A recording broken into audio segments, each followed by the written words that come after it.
That last text never delivered. November 28th, 2003. It was a Friday night in Pennsauken, New Jersey.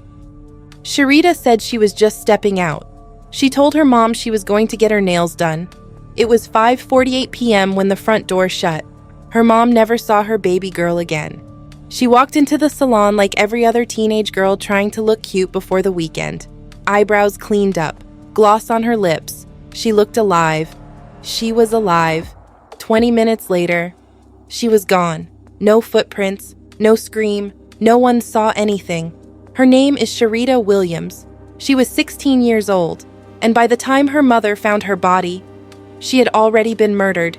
It would not take hours. It would take years before anyone answered the question that haunts this story. Who would kill a teenage girl and leave her like that? This is not about crime statistics. This is not about headlines. This is about a girl who should have gone to prom, a girl who wanted to be a social worker, a girl who liked taking pictures of her friends in the hallway. But instead, she was buried under a bridge with 2 plastic bags stuffed in her throat. She got separated from life at 16, but someone finished what they started. You are watching Black Girl Lost, where we don't just tell true crime stories, we tell her story, the ones the system tried to erase, the ones the headlines never fully explain. Subscribe to bring more attention to stories that matter. Like, if you believe Black women deserve protection. Comment your thoughts as you watch. Your voice helps bring justice. It was not just the way she smiled. It was how she lit up the room before she even walked in. Sherita Marguerite Williams was 16, a junior at Pennsauken High School in New Jersey. She had thick curly hair, always pinned just right for school pictures. And she loved mirrors, not because she was vain, but because she liked watching herself practice interviews. She wanted to become a social worker. That was her dream. She told her teacher during career week, "I want to help people like me, the ones nobody listens to." Her voice was soft, but when she spoke, people leaned in. She had that kind of presence, big heart, gentle spirit, and the kind of laugh that made even the tiredest teachers stop and smile. Most days after school, she would walk home with her best friend Alana, feet dragging just a little from her heavy book bag and her part-time job at the CVS on Route 130. She loved art, especially photography. Took pictures of her sneakers, her mom cooking in the kitchen, the way the sun hit her bedroom wall at 5:14 p.m. She called those her mood shots. In one home video, she is sitting on the couch in a hoodie 2 sizes too big, laughing so hard at a joke off camera, she nearly drops her Kool-Aid. You can hear her little brother in the background asking if he can be in the picture. She laughs again and yells, "Boy, go away!" Then smiles, wide, proud, peaceful. That was Sherita, 16, black, brilliant. She didn't get in trouble. She didn't run the streets. She was trying to do everything right. She posted inspirational quotes in her bedroom, wrote poetry on the backs of receipts, and she prayed quietly before school. Nobody taught her that part. She just did it. She was just a regular black girl minding her business, chasing a future nobody thought would end. She was cautious. She knew the world didn't always protect girls who looked like her, so she moved careful, chose her friends wisely, kept her circle tight. She was sweet, but not naive. She was kind, but not soft, and she understood the difference between a crush and a threat. She didn't hang out late. She didn't sneak out. She had plans, but even plans can't stop someone from interrupting your story. Even good girls can disappear. Even dreams can be erased. If you're a black woman watching this right now, how many times have you dimmed your light just to be safe? How many times have you looked over your shoulder in a parking lot? How many times have you silenced your own instincts just to avoid making a scene? Sherita was just living life. But in this world, being a black girl with dreams is sometimes the very thing that makes you a target. And that Friday night in November, something and someone decided she didn't deserve to make it home. There was a boy, not someone she dated, not someone she talked about much. His name was Warren Dixon. He had transferred from Camden High earlier that year. Tall, soft-spoken, kept to himself mostly. You would not think twice passing him in the hallway. He didn't make waves, didn't really stand out, but every now and then you would catch him staring, not in a friendly way, in a way that made you uncomfortable without knowing why. He was in Sherita's English class, sat 2 rows over by the window. Sometimes he'd ask to borrow a pencil, other times he'd just stare at her while the teacher talked. He didn't say much, but he didn't need to. Sherita mentioned once to her cousin that he was always around, that he'd show up outside her bus stop but never say anything, that he'd be at the corner store when she got off work, just leaning on the wall. She thought it was a coincidence. She wanted to believe it was. A few weeks before she vanished, Sherita had been quiet at school. Alana said she started skipping lunch, said she wasn't sleeping, said she got jumpy when her phone buzzed. But when asked about it, Sherita just smiled. She always smiled. She didn't want anyone to worry. One afternoon, she told her guidance counselor she was tired, not sleepy, just tired. She said it in that way where you know she meant something else, but she never got the chance to finish that sentence. Warren Dixon wasn't close, but he was nearby, always nearby. Nobody knew about the first time he got close. There were no reports, no bruises, no screaming fights, no witnesses. But she knew, and she forgave him. On the afternoon of November 28, 2003, the day after Thanksgiving, Sherita had a 6 p.m. nail appointment at a salon in Pennsauken. Security footage confirms she walked in around 6:05. She was wearing a brown bomber jacket and dark blue jeans. She chatted with the stylist. She didn't look scared, she looked normal. At 6:27 p.m., she left the salon. The sidewalk was quiet, it was getting dark. She was supposed to head home, but instead she made a stop. A payphone on Marlton Pike. The call was placed to her boyfriend, but Sherita didn't go home after that. By 9 p.m., her mom was calling her phone. It rang twice, then voicemail. She called again, straight to voicemail. The second day, her mother did what every parent will do. She grabbed her coat, stepped out into the cold, and went looking. Through alleyways, around blocks, checking places Sherita would never go, calling out her name, hoping for an answer. She made her way toward the old railroad bridge on 36th Street. There was no reason to go there, but something pulled her. That mother's knowing, that deep-in-the-bone dread that doesn't need facts. And there she was, her baby, unmoving, stuffed in a closet, lifeless. It was November 29th, 2003, a scene frozen in time. It should have been the start of a full-on manhunt, a citywide alert. But instead, Sherita's case was labeled undetermined. They questioned her mother, pressed her about domestic problems, as if she needed to be ruled out first. As if Sherita was just another girl from the neighborhood who got caught up. The urgency wasn't there. The headlines didn't come. She was not a cheerleader from the suburbs. She was a black girl from Philly. That meant something, and everyone knew it. The forensic evidence? Scattered. Minimal. There wasn't much to go on. No cameras, no eyewitness, no confession. The plastic bags had no prints. The room had been wiped. The scene was too quiet. It was like she vanished and someone made sure no one would know how.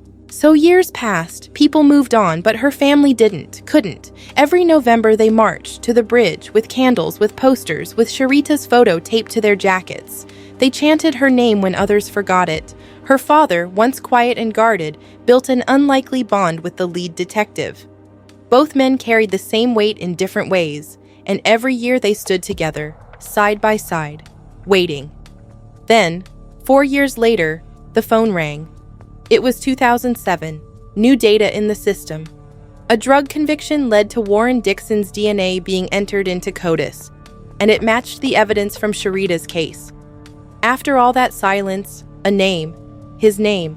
Police tracked him down during a probation meeting, January 2009. He didn't run, didn't resist, just sat there, stone cold, as they cuffed him. He was older now, still just as unreadable. In court, he didn't argue, didn't deny it. He pleaded guilty. Aggravated manslaughter, attempted aggravated sexual assault, 20 years. He would have to serve 85% before even being eligible for parole, and he would be registered as a sex offender for life. Some called it justice. Others called it too late. But what is justice when a girl is gone and she should have never been touched in the first place? Sherita had dreams. She had her baby name picked out. She used to talk about it with her mom like it was already real. They had the color of the nursery picked. She wanted lavender walls and white furniture. She wasn't pregnant, but she was preparing, planning. She saw herself as a mother, a college graduate, a woman who will do it right. But she didn't get that chance, and every birthday that never came, every graduation she never wore a cap for, every Valentine's Day her name wasn't called. Her family felt the absence. So yes, there was an arrest, there was a sentencing, there was closure if you want to call it that. But the truth? Justice came too slow, too quiet, too late. There is a headstone out in Philadelphia. It's not large, it's not grand, just her name, a date, and a quiet patch of earth surrounded by grass that's sometimes too high. But if you look close, it speaks. A teddy bear, it seems worn out from weather. Plastic flowers in a vase that leans slightly to the side, a laminated photo faded from sun, and a few crumpled paper hearts, handwritten, childlike. Every year, someone still brings balloons. One always says princess. Another says forever 18. It's been over 2 decades, but that grave still receives visitors. Some knew her, some only heard her story, some only felt it because they knew it could have been their sister, their daughter, their friend. And still, the question lingers. Was justice really served? Warren Dixon will be out before he's 45. He's already served time. He'll be eligible for parole. The Williams family has to track those hearings now. Sign up for alerts. Mark calendars with court dates. Relive it every few years, just to make sure he doesn't quietly slip out the back door. It never ends for them, because prison has a clock. But grief doesn't. Her mother once said, "We're still watching him because we don't want another mother to have to feel what I felt." The truth is heavy. The kind most people don't want to say out loud, but we will. Black girls don't trend, unless we make them. There were no breaking news banners for Sherita, no national press conferences, no big reward posters in grocery stores. There was just her family and a few neighbors and a slow-moving justice system that almost forgot her name. That's why this story matters. Because we carry names like hers. Because memory is resistance. Because silence is dangerous. So say her name, Sherita Williams. She wasn't perfect, she wasn't famous, but she was here. She had a laugh that made people turn their heads. She had plans that didn't get to bloom, and she had a family who refused to let her disappear. Her legacy isn't just that she was taken, it's that she should have been protected, that we still have to fight to be heard, that somewhere someone is watching this, and maybe they'll finally care enough to pay attention next time. Let her name stay in the air. Let her face stay on our timelines. Don't wait for another tragedy to remind you. Say her name, light a candle, tell your people, because the truth is, we are the only thing standing between their stories and silence. Her name was Sherita Marguerite Williams. She was 18. She had her whole life ahead of her, and someone decided she wasn't worth it. But we know better. We know she was, and still is. So say her name, out loud, in the comments, in your prayers, at the dinner table when you're talking about your daughters and what the world sometimes refuses to protect. Her name was Sherita Marguerite Williams. Say it in the comments, like you mean it, because this isn't just a case, it's a pattern. And patterns don't change unless we disrupt them. Let me ask you something. What would you have done if she was your daughter, your baby sister, your cousin who just started college and never got to finish? What would you do if someone like Warren Dixon came into her life wearing a plain face and hiding something dark underneath? Would you have noticed? Would you have said something? Or would you have looked the other way because he didn't look like the kind of guy who could do something like this? And more importantly, have you ever watched a red flag and said nothing? This story isn't just about Sherita. It's about all the girls like her who get remembered in hashtags, but not in headlines. Whose funerals are full, but whose stories barely get told. Who laugh just as loud, who deserve just as much, and who still get forgotten, unless we do something. So if you're still here and you made it all the way through, I know it wasn't easy, but that's why we told it. To bring the light to a place where it was almost lost. If you made it this far, type "she deserved to live." Let her name echo. Let this video be the candle you lit for her. Let your comment be the march. Let your voice be the protest. Let your share be the movement. Because justice isn't just a sentence. It's what happens when people care enough to remember. Sherita Marguerite Williams, we remember. We care, and we'll keep saying her name until the silence ends. Like this video to push her name higher in the algorithm. Share this with someone who needs to know what really happened. Subscribe to help keep the names of Black women like Sherita from disappearing into silence.